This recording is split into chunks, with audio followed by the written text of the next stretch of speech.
there are a lot of Web 2.0 consultants who make a lot of money, and in fact, they make their living on this stuff. And I'm going to try to save all your money and time and go through it in the next 3 minutes. So bear with me. Reddit started a website which was called Reddit.com in 2005 with a few friends. Basically, it was the democratic front page of the best stuff in the web.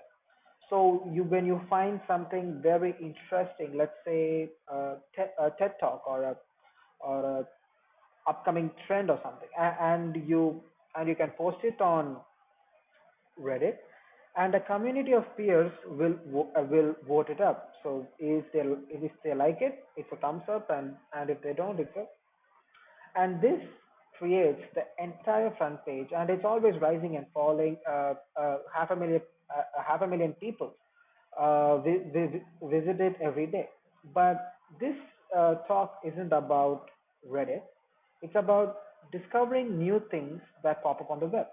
In the last 4 years, we have seen thousands and thousands of memes and all kinds of trends being born in the Reddit page. And this isn't about Reddit itself, it's actually about humpback whales. Well, technically, it's about Greenpeace and environmental organizations that wanted to stop the Japanese government's whaling campaigns. The whales are getting killed. They wanted to stop it, and they wanted to put an end to it. And one of the ways they wanted to do that was to put a tracking chip inside one of the whales, and to personify the whole movement, they wanted to name it. So, in true web fashion, they put together a poll where they had a bunch of very artistic, thoughtful, and cultured names. And one of the names was Farsi, which means immortal. And I think they wanted to signify the whales as a divine power in the ocean. And then there was this such a wonderful name that is Mr. Splashy Pants. And this was such a special name, Mr. Pants or Splashy to his friend, and it became extremely popular on the internet.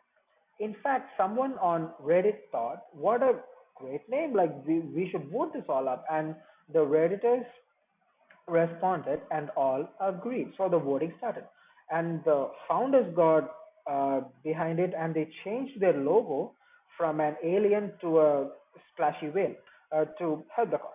And it wasn't long before that other sites like Fark and Boing Boing and the rest of the internet started saying, "We love splashy pants." So the percentage went from 5 to 70 at the end of voting.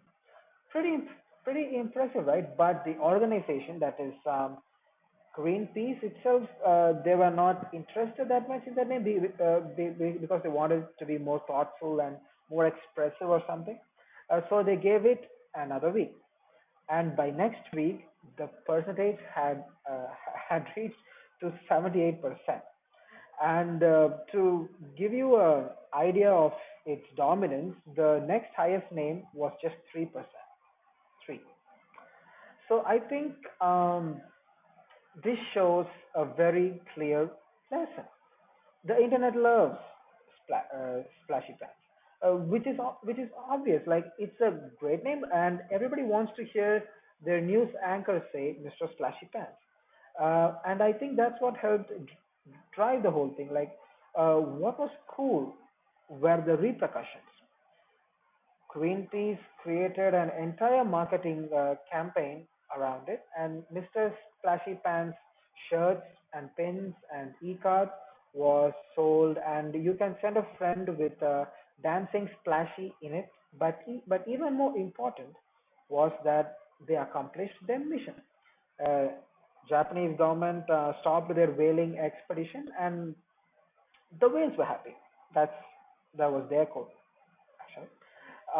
And actually, Redditors in the internet community were happy to participate, but they themselves weren't whale lovers. A few for sure, but we are talking about a lot of people really interested in uh, this meme. And Greenpeace came back to the site and thanked for its participation.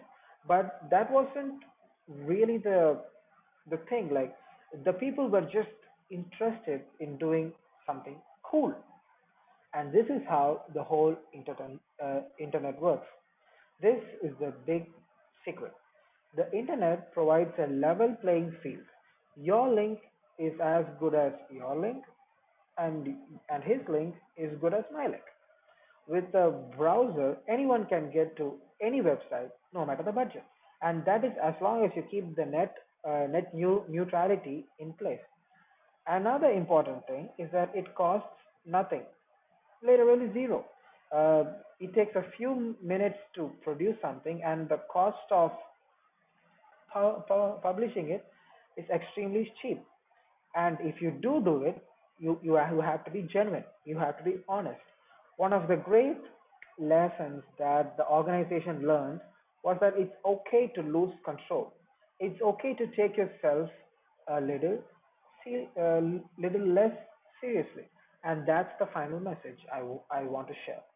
You can do well online, but no longer is the message coming just from the top down. And if you want to succeed, you have to be okay with losing control. Thank you.